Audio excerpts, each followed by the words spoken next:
friends, my name is Laura and welcome to Book Bubbler. Things are still stressful, but I'm hoping that they will change very shortly. I'm trying to really work hard on turning my attitude around and remaining more positive and trusting in the universe and God, whatever else, like that everything's going to be okay. So I'm working on it. Song of the week this week. I just heard today, I was driving my mom to a doctor appointment. Everything's fine. But if you guys have Sirius Radio, the station The Blend, I don't know what number it is, 90 something. I'm just wildly guessing here. I don't know. But it's like, you know, sort of 70s through like now, different stuff. A lot of like soft pop kind of stuff, which is just sort of nice to have on. And today and yesterday too, they had some serious jams on. Like I was really digging it. Like Michael Bolton, which I know, jam, Michael Bolton, not necessarily the same thing, but one of my favorite songs when I was a little kid was on with my mom in the car, and I was like, oh, Mom, oh my God. She's like, what? And I'm like, no, this song. She's like, I don't know this. And then as soon as the chorus started, she did. So anyways, this was a hit in 1988. I just found out the band is British because I don't know, I didn't know. There wasn't internet in the 80s. I didn't know what was happening. But the song is Hands to Heaven by the group Breathe. I think I was in 4th grade or something when this came out. 5th grade maybe, I don't know. But I used to wait to hear it on the radio all the time. I love this song. Yes, it's cheesy, slower to mid-tempo. I don't care. I really, really like this song. So enjoy some late 80s cheese on behalf of me. Okay, let's get on to books. I've had some reading, which is good. I did manage to finish 3 books in the last 2 weeks, which better than nothing, right? Okay, so first of all, I finished an ebook. This is The Gentle Art of Fortune Hunting by K.J. Charles.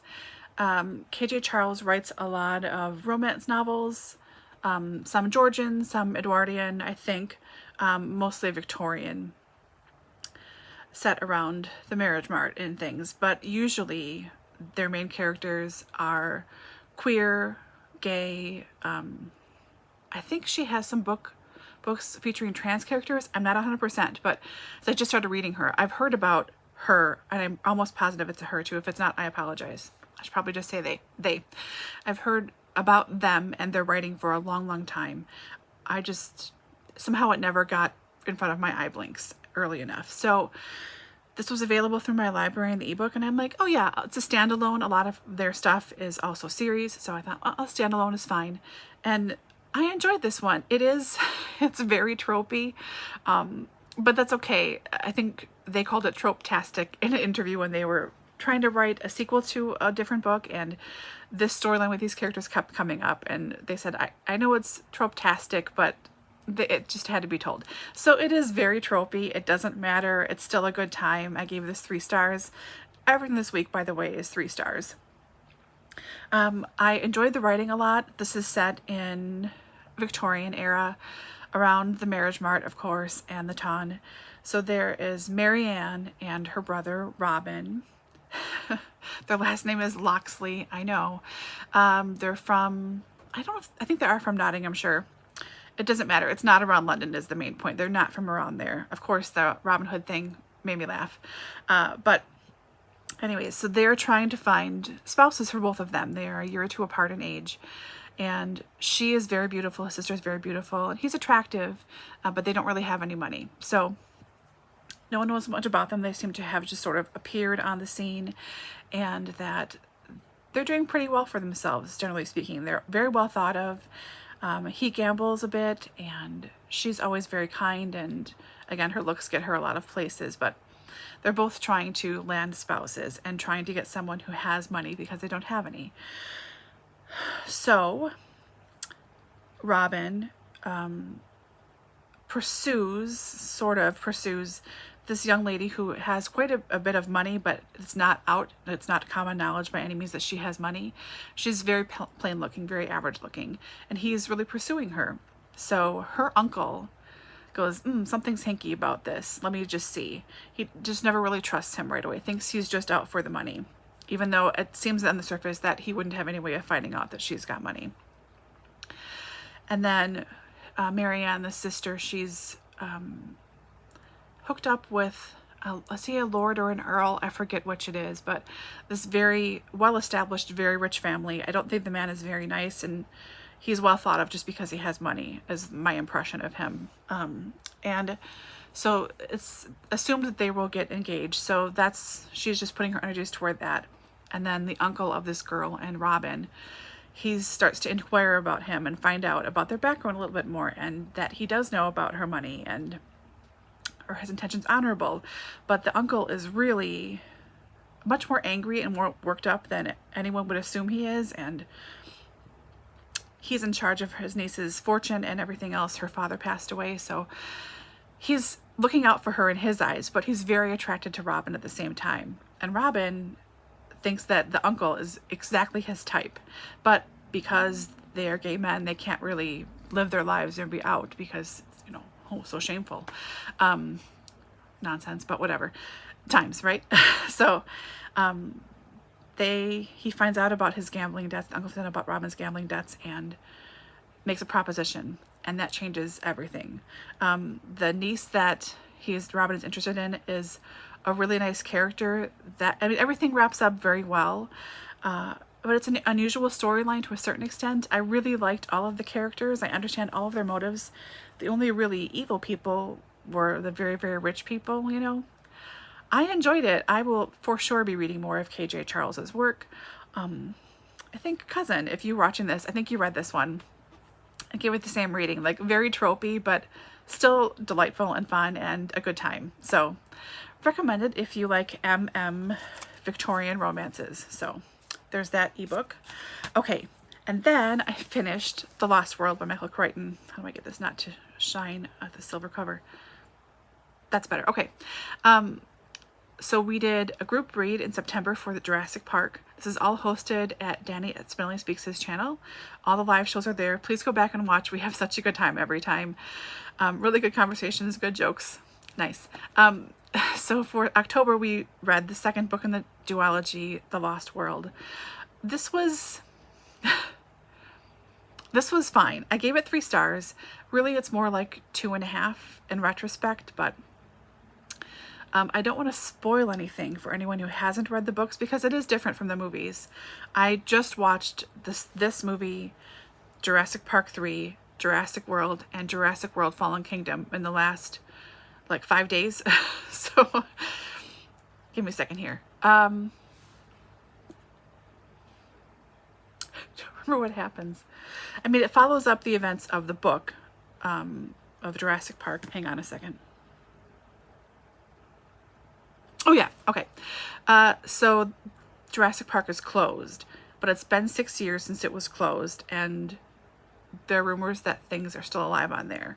So Dr. Malcolm goes back out with a different group of people, and there are, of course, some dastardly people as well that are involved that seem like they're doing a decent job, but really they're just shysters, So they all go back out to the island again to reinvestigate, and the first half of this book, not much really happens. It's all set up for the second half, and the second half is where everything happens. So if you could get through the first 200-ish pages, you're golden, which sounds like insane. Who wants to wait that long to get a payoff in a book? But here we are.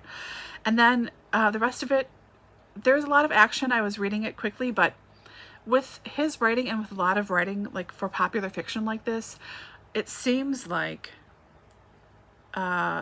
plot and storylines and established character traits, you can't hold that stuff too preciously because it's not followed through all the way. And there were lots of questions we had following at the end of this book, like, what about this? What about this? This didn't make any sense. I don't understand this. What about this thing that was so annoying? Watch the live shows if you want to see discussions. So this was good. It was serviceable.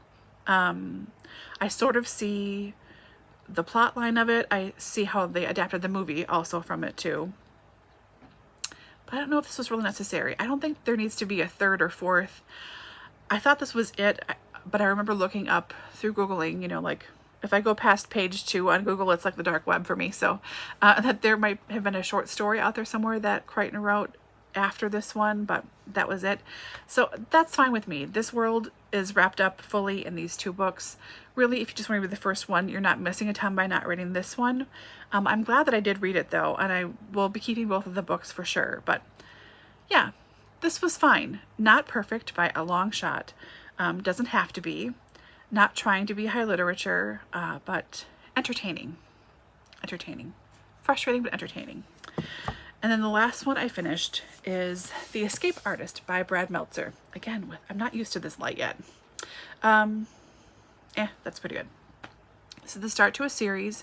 I don't know if there are more out or not. This was published in 2018, I'm going to say. Let me look it up. And, okay, how do I...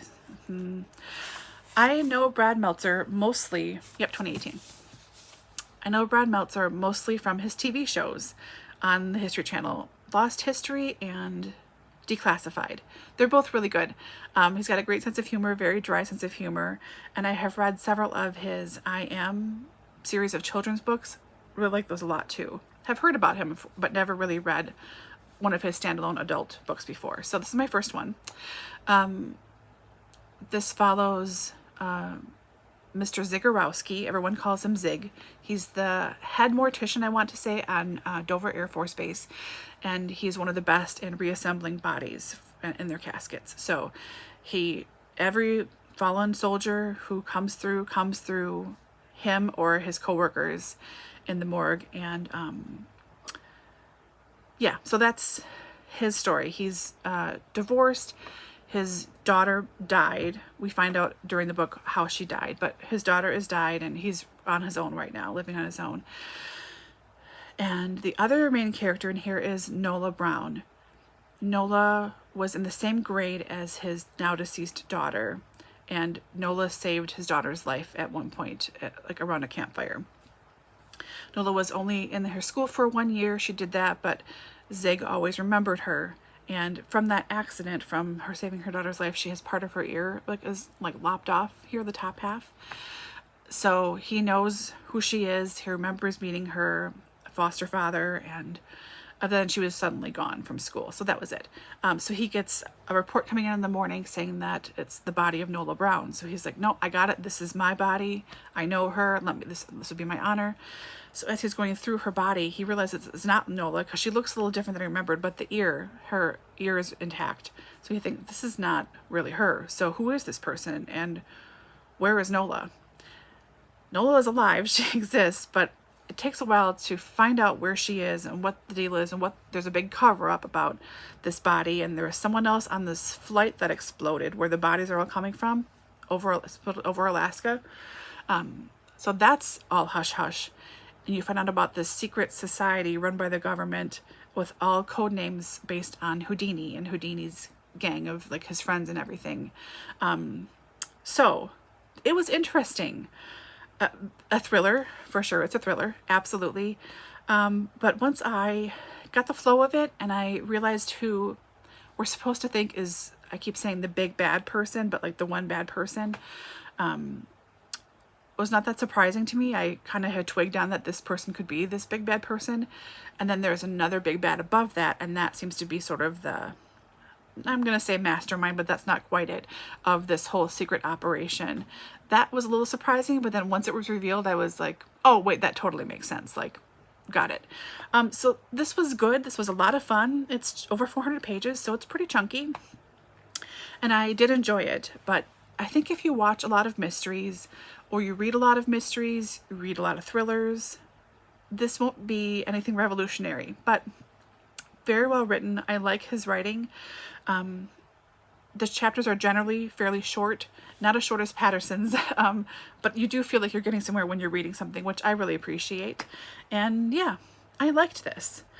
3 stars, same thing. I will say my mom picked this up when she was at my house earlier this week, And she, the preface in the first chapter, and I'm gonna swear for a second, she's like, holy shit, this is really good. Are you done with this yet? And I'm like, no, almost. She's like, well, hurry up, I want to see. I'm like, okay. So I can pass this on to her now. So there, that's everything I have read. Coming up, I'm just trying to, again, get my groove back with reading. Started a couple of books. I started my group read of Grapes of Wrath. I'm just a few pages into that, a couple of chapters, I think. That's going just fine. What do you say in 15 pages of a classic? Not much. I also started reading The Piano Shop on the Left Bank by Ted Carhart that I tried to read last year for Nonfiction November. So I did get that started again, just like a chapter in. Seems fine so far. I do have some library books that are now, one was due Tuesday and I didn't finish it yet. Okay, so I have to finish reading The Plant Messiah, which is the October Book Naturalist pick. Liking it, but only halfway through. I also have 3 graphic novels that are due very soon from the library too. Yeah. Anyways, so hopefully I will have time to get some of that stuff done and I don't have too big of a fine after this book's, oops, sorry, I'm overdue. Yeah, trying to stay positive. I've been busy with work, still swimming, trying to get back into the groove of that, and trying to be a little kinder to myself, give myself some grace, and try to calm down. So that's me. I think that's it. I do have my haul to post for September and October. I just smushed them together. So that's going to be coming up hopefully Tuesday. I already filmed it. I just have to remember to upload it. That's the key, right? That crucial last part. Yeah, otherwise, I hope you guys are all doing well. Jeanette, I got your card today. Thank you. I'll write you back. Never junk mail from you. Never. So thank you very much, friend. And yeah, I hope you guys are all doing well. I will talk to you soon. Read something great. Be kind to yourself. Now that I'm back eating regular food again, I feel so much better too. Like, oh, so much better. So much better. You know how good olive oil tastes? If you haven't had anything in a long time, like simple things. Anyways, okay, blah, blah, blah, rambling. Take care, and I will hopefully see you guys all very soon. Bye.